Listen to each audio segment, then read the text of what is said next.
കൂട്ടുകാരെ, കുട്ടി സ്റ്റോറിയുടെ മറ്റൊരു എപ്പിസോഡിലേക്ക് എല്ലാവർക്കും സ്വാഗതം.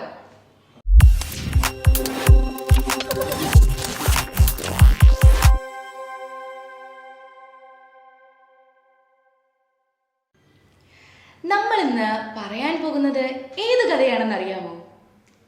കഥയുടെ പേരാണ് പൊന്മുട്ടയിടുന്ന താറാവ്. പണ്ട് പണ്ട് ഒരു ഗ്രാമത്തിൽ ഒരു പാവപ്പെട്ട കർഷകനും കുടുംബവും ജീവിച്ചിരുന്നു. കൃഷി കൊണ്ട് യാതൊരു ലാഭവുമില്ലാതിരുന്ന അവന് ഒരുപാട് കഷ്ടപ്പാട് നേരിടേണ്ടി വന്നു. അങ്ങനെയിരിക്കെ കർഷകന്റെ ഭാര്യ കർഷകനോട് പറഞ്ഞു, നമുക്കൊരു താറാവ് കൃഷി തുടങ്ങിയാലോ? താറാവിൽ നിന്നും കിട്ടുന്ന മുട്ടകൾ ശേഖരിച്ച് വിറ്റാൽ നമുക്ക് കുറച്ച് ബുദ്ധിമുട്ടൊക്കെ മാറിക്കിട്ടും. ഇത് കേട്ട കർഷകനും ഇതൊരു നല്ല ബുദ്ധിയായി തോന്നി. വൈകാതെ തന്റെ വഞ്ചിയിലുള്ള മിച്ചമിരുന്ന പൈസയും ശേഖരിച്ച് അവൻ അങ്ങ് ചന്തയിലേക്ക് പോയി. അവിടെ ചെന്ന് കുറേ അന്വേഷിച്ചു നടന്നപ്പോഴാണ് ഒരു താറാവ് വിൽപ്പനക്കാരനെ കണ്ടത്. കയ്യിലുള്ള മുഴുവൻ പൈസ കൊടുത്ത് ആ ഒരു കുഞ്ഞി താറാവിനെയും വാങ്ങി അവൻ വീട്ടിലെത്തി. നേരം പുലരുമ്പോൾ തന്നെ കർഷകനും ഭാര്യയും താറാവിനെ പോയി നോക്കും, മുട്ടയിട്ടോ എന്ന്. എവിടെ നിന്നിടാൻ? കുറേ ദിവസം അങ്ങനെ കടന്നുപോയി. ഇത് വാങ്ങിയതിൽ യാതൊരു പ്രയോജനവുമില്ലെന്ന് രണ്ടുപേരുടെയും ചിന്ത പോയി. വൈകാതെ തന്നെ ഒരു ദിവസം രാവിലെ കർഷകന്റെ ഭാര്യ ചെന്ന് നോക്കിയപ്പോഴോ അതാ താറാവ് മുട്ടയിട്ടിരിക്കുന്നു. അതും വെറും മുട്ടയല്ല, പൊന്മുട്ട. എന്ത് പൊന്മുട്ട? അതെ, പൊന്മുട്ടയിടുന്നൊരു താറാവിനെയായിരുന്നു അവർക്ക് ലഭിച്ചത്. സന്തോഷം കൊണ്ട് കർഷകന്റെ ഭാര്യ തുള്ളിച്ചാടി.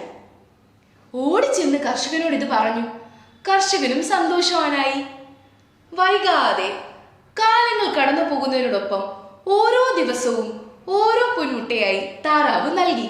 ഈ പൊന്മുട്ടകൾ ഓരോന്നും ശേഖരിച്ച് ചന്തയിൽ കൊണ്ടുപോയി വിറ്റ് ഇവർ വൈകാതെ ധനികരായി മാറി. ധനം പെരുകുമ്പോൾ ബുദ്ധി കുറയുമെന്ന് കേട്ടിട്ടുണ്ട്.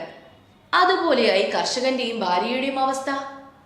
ഒരു ദിവസം ഭാര്യ കർഷകനോട് പറഞ്ഞു, അല്ലയോ, ഈ താറാവിന്റെ വയറ്റിൽ നിന്നും ഓരോ ദിവസവും ഓരോ പൊന്മുട്ട ലഭിക്കുന്നുണ്ട്.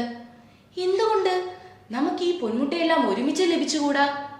ഒറ്റയടിക്ക് കുറെ പണം നമുക്ക് ലഭിക്കില്ലേ? നമുക്ക് ഈ താറാവിന്റെ വയറങ്ങ് കീറിയാലോ? ആദ്യം കർഷകന് അല്പം വിഷമം തോന്നി. പിന്നീട് ആ കുബുദ്ധിക്കൊപ്പം നിന്നു എന്ന് പറയാലോ. അടുക്കളയിൽ ചെന്ന് കശാപ്പ് കത്തിയെടുത്ത് ആ പാവം താറാവിന്റെ വയറ് കീറി. വയറ് കീറിയപ്പോഴോ രണ്ടുപേരും ഞെട്ടിപ്പോയി. എന്താണെന്നോ, അതിനകത്ത് പൊന്മുട്ടയില്ല. താറാവാണെങ്കിൽ ചത്തും പോയി. ഇനി എന്തു ചെയ്യുമെന്നറിയാതെ രണ്ടുപേരും ദുഃഖത്തോടെ ഇരുന്നു. ഇതിൽ നിന്നും എന്റെ കൊച്ചു കൂട്ടുകാർക്ക് എന്ത് ഗുണപാഠമാണ് ലഭിച്ചത്? അതെ, അത്യാഗ്രഹം ആപത്തിൽ കൊണ്ടെത്തിക്കും. ഇനി മറ്റൊരു കുട്ടി സ്റ്റോറി എപ്പിസോഡിൽ കാണാം. ബൈ. കൂടുതൽ വാർത്തകൾക്കും വിശേഷങ്ങൾക്കുമായി Kerala life YouTube channel subscribe ചെയ്യൂ.